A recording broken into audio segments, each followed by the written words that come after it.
नमस्कार, स्वागत है आप सभी का। शुरू करते हैं आज की क्लास। सबसे पहले देखते हैं हेडलाइंस। आचार संहिता लागू होने से अब तक 300 करोड़ रुपए की अवैध सामग्री जब्त। तो जैसा कि राजस्थान में विधानसभा चुनाव होने वाले हैं 25 नवंबर को, अभी आदर्श आचार संहिता लागू है, जो कि चुनाव की घोषणा होने के साथ ही लागू हो जाती है और चुनाव परिणाम आने तक लागू रहती है, यानी कि 3 दिसंबर तक आदर्श आचार संहिता मॉडल कोड ऑफ कंडक्ट लागू रहेगी। और इसके ही पालन में, इस प्रक्रिया के पालन में कुछ अवैध सामग्री 300 करोड़ रुपए तक की जब्त की गई है। यहाँ हम हर दिन एक जिला देख रहे हैं। आज कौन सा जिला है? करौली, जिसमें कुल मतदाताओं की संख्या है 10,83,000, जिसमें से पुरुष मतदाता है 5,85,000। महिला मतदाताओं की संख्या करौली में है 4,98,000 और यहाँ ट्रांसजेंडर मतदाताओं की संख्या है 8। करौली जिले में कौन कौन से निर्वाचन क्षेत्र यानी कि विधानसभा सीट पड़ती है? तो एक है करौली, दूसरा टोडा भीम, तीसरा सपोटरा और फिर चौथा है हिंडौन।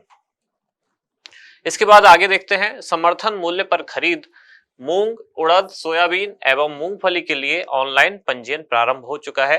राजफेड द्वारा मूंग, उड़द, सोयाबीन की 1 नवंबर से और मूंगफली की 18 नवंबर से खरीद शुरू होगी। इसके लिए 873 क्रय केंद्र स्थापित किए गए हैं। यहाँ अगला जिला है कोटा, जिसमें कुल मतदाता है 14,47,000। इनमें से पुरुष मतदाता है 7,47,000 और महिला मतदाताओं की संख्या है 7,01,000। कोटा में ट्रांसजेंडर मतदाताओं की संख्या है 31। अब कोटा जिले में कौन कौन से निर्वाचन क्षेत्र पड़ते हैं, उनका नाम है कोटा उत्तर, कोटा दक्षिण, पीपलदा, लाड़पुरा, सांगोद और रामगंज मंडी। इस तरह से ये कोटा के निर्वाचन क्षेत्र यानी कि विधानसभा सीट। यहाँ है 9.83 करोड़ रुपए की राजस्व की वसूली। आचार संहिता में मतदाताओं को लुभाने वाली सामग्री पर कड़ी नजर रखी जा रही है। यहाँ है विधानसभा क्षेत्रों में 243 पर्यवेक्षक निगरानी करेंगे और वोटर हेल्पलाइन ऐप के प्रति मतदाताओं में बढ़ रहा है रुझान।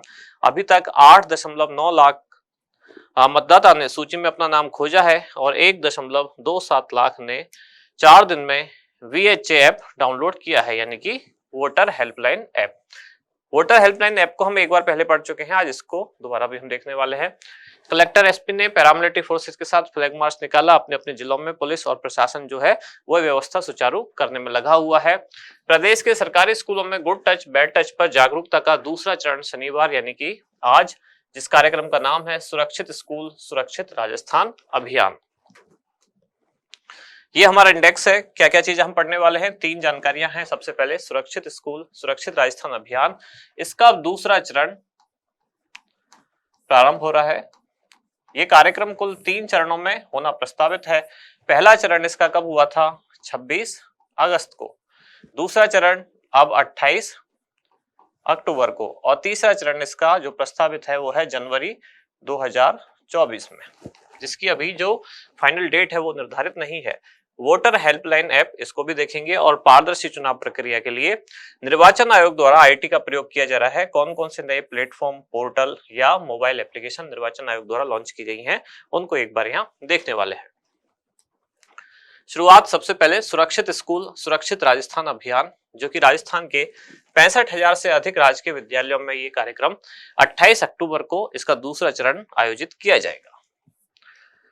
कौन से विभाग द्वारा संचालित है? तो राजस्थान सरकार के स्कूल शिक्षा विभाग द्वारा इस कार्यक्रम का संचालन किया जा रहा है। यानी नोडल एजेंसी अगर पूछी जाए या नोडल निकाय तो कौन सा है? वो राजस्थान सरकार का स्कूल शिक्षा विभाग, जिसका उद्देश्य क्या है? बच्चों को असुरक्षित स्पर्श के प्रति जागरूक करना। अब कार्यक्रम में क्या क्या होगा इसका विवरण ये है। तो कार्यक्रम कुल 3 चरणों में आयोजित किया जाना प्रस्तावित है, जिसका पहला चरण कब हुआ? 26 अगस्त 2023 को प्रदेश के 65,122 सरकारी विद्यालयों में इसका पहला चरण आयोजित किया गया, जिसमें कुल 58 लाख से अधिक बच्चों को असुरक्षित स्पर्श के बारे में जागरूक और प्रशिक्षित किया गया था। अब इनको जागरूक या प्रशिक्षित किसके द्वारा किया जाएगा? तो ये किया जाता है मास्टर ट्रेनर्स के द्वारा। कुल 1200 मास्टर ट्रेनर्स की नियुक्ति की गई। ये कौन होते हैं? तो ये भी विद्यालय के ही शिक्षक होते हैं, जिनको पहले ट्रेनिंग दी जाती है। अभियान का तीसरा चरण, तो ये तीसरा चरण जनवरी 2024 में आयोजित किया जाना प्रस्तावित है। फिर है वोटर हेल्पलाइन ऐप, यानी कि वोटर्स को हेल्प करने के लिए ऐप बनाई गई है। भारत सरकार के या भारत निर्वाचन आयोग द्वारा इसका संचालन किया जाता है, जिसका उद्देश्य क्या है, मतदाताओं की सक्रिय भागीदारी चुनाव में सुनिश्चित करना। अब इस ऐप के माध्यम से मतदाता को क्या क्या जानकारी मिलेंगी, तो मतदाता को अपना नाम, पिता का नाम, जन्म तिथि, इस तरह के विवरण यहाँ वो दर्ज करवाकर मतदाता सूची में अपना क्रम संख्या जान सकता है, मतदान केंद्र जान सकता है, मतदान केंद्र का नाम एवं पता जान सकता है। ये सारी जानकारी वोटर हेल्पलाइन ऐप के माध्यम से दी जा रही है। मतदाता सूची में यदि नाम नहीं है, इसके लिए एक डेट रखी गई थी, कौन सी, 27 अक्टूबर 2023, जो कि कल निकल चुकी है। इस डेट तक वोटर हेल्पलाइन ऐप पर जाकर फॉर्म नंबर 6 भरकर अपना आवेदन कर सकते हैं। इसके बाद है पारदर्शी चुनाव प्रक्रिया के लिए आईटी का प्रयोग, यानी कि भारत निर्वाचन आयोग ने इंफॉर्मेशन टेक्नोलॉजी का प्रयोग किस तरह से किया है, कौन कौन से नए पोर्टल या फिर हेल्पलाइन जारी किए हैं, उनको एक बार देख लेते हैं। जैसे कि सबसे पहले मतदाता हेल्पलाइन ऐप, अभी इसके ऐप के बारे में हमने पढ़ा, जिससे क्या होगा, मतदाता सूची में अपना नाम खोजने में, मतदाता पंजीकरण करवाने में, संशोधन के लिए बनाया गया है, और डिजिटल फोटो मतदाता पर्ची भी यहाँ से डाउनलोड की जा सकती है। आगे है सक्षम ईसीआई, यानी कि election commission of India app. इसके माध्यम से क्या होगा, किसके द्वारा संचालित है, तो ये भी भारत निर्वाचन आयोग द्वारा संचालित है, जिसका उद्देश्य क्या है, दिव्यांगजनों को निर्वाचन से संबंधित कुछ विशेष सुविधाएं उपलब्ध कराना। अब क्या क्या विशेष सुविधाएं, जैसे कि दिव्यांग मतदाता के रूप में चिन्हीकरण करना, वोटर कार्ड में संशोधन करना, वोटर कार्ड को आधार से जोड़ना, मतदान केंद्र पर व्हीलचेयर की सुविधा उपलब्ध कराना, और मतदान केंद्र तक पहुंचने हेतु परिवहन की सुविधा उपलब्ध कराना। यहाँ आप इस ऐप का लोगो भी देख पा रहे हैं, कौन सी ऐप है ये, सक्षम ऐप।